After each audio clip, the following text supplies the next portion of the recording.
అండి, ఈ రోజు కూడా ఒక చక్కటి వీడియోతోని నేను మీ ముందుకైతే వచ్చేసాను. మరి thumbnail చూసారు కదా, మనం కేవలం 3 నెలల్లోనే కేవలం 3 ఇంగ్రీడియంట్స్ ని ఉపయోగించి ఏ విధంగా ఫేరర్ గా మారొచ్చు అనే దాని గురించి, ఈ డ్రింక్ గురించి అయితే నేను చెప్పబోతున్నాను. కాబట్టి వీడియోని ఎక్కడ కూడా స్కిప్ చేయకుండా చూడండి. ఇంకా మన ఛానల్ ఎవరైనా కొత్తగా చూస్తున్న వాళ్ళు ఉంటే తప్పకుండా మన ఛానల్ ని సబ్స్క్రైబ్ చేసుకోండి.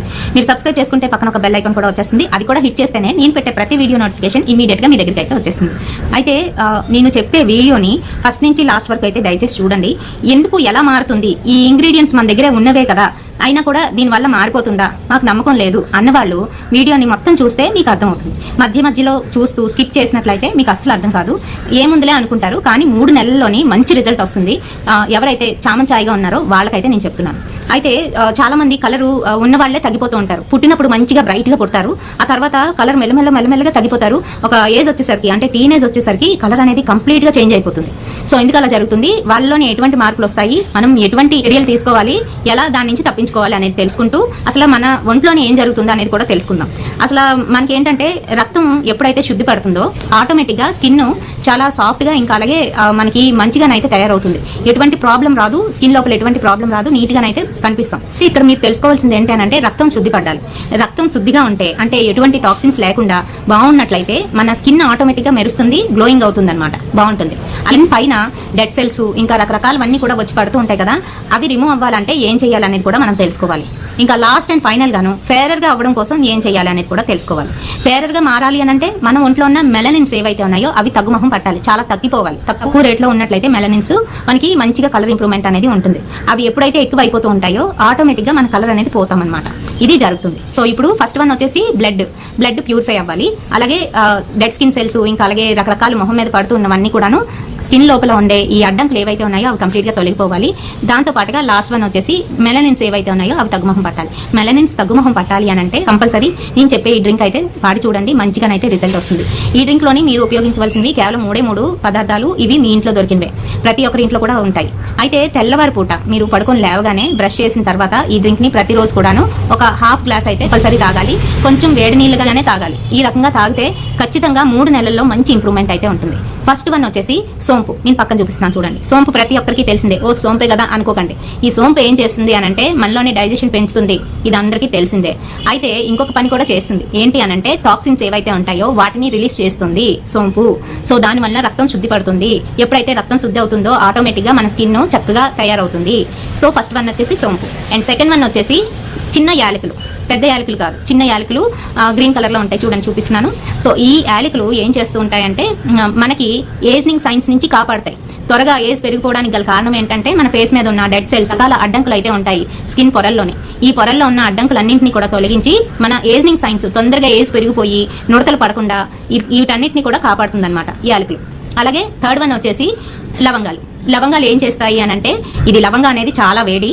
ఇవి మనలో ఉన్న మెలనిన్స్ ఏవైతే ఉంటాయో వాటిని తగ్గిస్తాయి. సో ఈ మూడింటిని ఎలా వాడుకోవాలనేది తెలుసుకుందాం. ఫస్ట్ ఒక 2 గ్లాసెస్ ఆఫ్ వాటర్ తీసుకోండి. అందులోని సోంపు ఒక 2 టేబుల్ స్పూన్స్, అలాగే యాలకులకు వచ్చేటప్పటికి 5, ఇంకా దాంతో పాటుగా లవంగాకు వచ్చేటప్పటికి 1 మాత్రమే వేయాలి, ఎక్కువ వేసుకోకూడదు. ఈ మూడింటి కలయిక వల్ల మనలో ఉన్న మెలనిన్స్ కూడా కంప్లీట్ గా తగ్గడం అనేది జరుగుతుంది. సో ఇవన్నిటిని కూడాను చక్కగాను మీడియం ఫ్లేమ్ లో పెట్టి మరిగించేసేయండి. బాగా మరిగిన తర్వాత మనకి ఏంటంటే ఒక కషాయం లాగా అయితే తయారవుతుంది. ½ గ్లాస్ అవ్వనివ్వండి. అయిన తర్వాత అవి కొంచెం గోరువెచ్చగా ఉంటుండగానే మనం తీసుకోగలిగే వేడిలో ఉంటుండగానే తాగేసేయాలి. ఇలా ప్రతిరోజు 3 మంత్స్ గనక చేస్తే, ఎవరైతే చామంచాయిగా ఉన్నారో, ఇంకా అలాగే కొంతమంది ఏంటంటే బాగా ఫేరర్ గా ఉన్న వాళ్ళే కలర్ తగ్గిపోవడం అనేది జరుగుతూ ఉంటుంది కదా, సో అలాంటి వాళ్ళకి కూడా చాలా బాగా యూజ్ అవుతుంది. మరి ఇన్ని రకాలుగా యూజ్ అయిన ఈ కషాయాన్ని మీరు కూడా ప్రతిరోజు తీసుకోండి, మంచి రిజల్ట్ అయితే వస్తుంది. ఫేరర్ గా మారాలి అనుకున్న వాళ్ళు తప్పకుండా వీడియోని ఫస్ట్ నుంచి లాస్ట్ వరకు చూసారని అనుకుంటున్నాను. అండ్ అలాగే మీరు ప్రతిరోజు ట్రై చేసి చూడండి, మంచి రిజల్ట్ అయితే వస్తుంది. ఇప్పుడైతే మనం హర్రర్ వీడియోలోకి అయితే వెళ్ళిపోతాం. అయితే ఈ రోజు నేను చెప్పబోయే హర్రర్ ఇన్సిడెంట్ చాలా టెరిఫైయింగ్ గా ఉంటుంది. అది కూడా దగ్గర వాళ్ళు ఏ రకంగా మోసం చేసి ఇలాంటివి మన పైన వదులుతారు అనేది తెలుసుకోండి. ఏంటంటే చాతబడులు ఇంకా అలాగే రకరకాలు అయితే చేస్తున్నారు. ఈ మధ్య కాలంలో మన వైజాగ్ సిటీలో కూడా చాలా ఎక్కువైపోయాయి. నేను బండి మీద వెళ్తున్నప్పుడు మా అమ్మాయిని స్కూల్ నుంచి పికప్ చేసుకొని తీసుకొద్దామని వెళ్ళేటప్పుడు కూడాను ఈ మధ్య కాలంలో చాలానైతే చూస్తున్నానండి. ఎర్ర మూటలు కట్టేసి పడేస్తున్నారు రోడ్డు మీద. అంతేకాదు రీసెంట్ గా నేను ఒకటి చూసి చాలా షాక్ అయిపోయాను. రోడ్ మీద నడి రోడ్లోని 4 జంక్షన్స్ ఎక్కడైతే ఉంటాయో అక్కడ అనమాట ఒక క్లాత్ తోని, రెడ్ కలర్ క్లాత్ తోని బొమ్మను చేసి పడేశారండి. సో ఏంటి ఇది, అసలు మనం ఎలాంటి సమాజంలో ఉంటున్నాం? మరొకరు వచ్చి అది మట్టుకొని వెళ్ళిపోతే మనకి పోయి అవతల వాళ్ళకి చుట్టుకోవడం మంచిదా? ఇంకొకటి ఇలాంటివి చేయడం వల్ల అవతల వాళ్ళకి మనం ఎంత ఇబ్బంది పెడతామో ఆ ఇబ్బంది అంతా కూడా మనం నరకంలోనైతే తప్పనిసరిగా చూస్తామండి. అంతేకాదు అవతల వాళ్ళు గట్టి వాళ్ళు అయితే రివర్స్ లో మీకే పెడతారు. సో ఈ రోజు మనం చెప్పుకోబోయే ఇన్సిడెంట్ కూడా అలాంటిదే. మాకు తెలిసిన వాళ్ళకైతే జరిగిందనమాట. అతనికి 2 అబ్బాయిలు. సో 2 అబ్బాయిలు అయితే బాగా ఆస్తి పరులే, పొలాలు స్థలాలు ఉన్నాయి. అంతేకాకుండా కంబైన్డ్ గా వాళ్ళు జాయింట్ ఫ్యామిలీ లాగా 2 ఇల్లు పక్కపక్కనే అయితే ఉంటాయి. బ్రదరు తను అనమాట.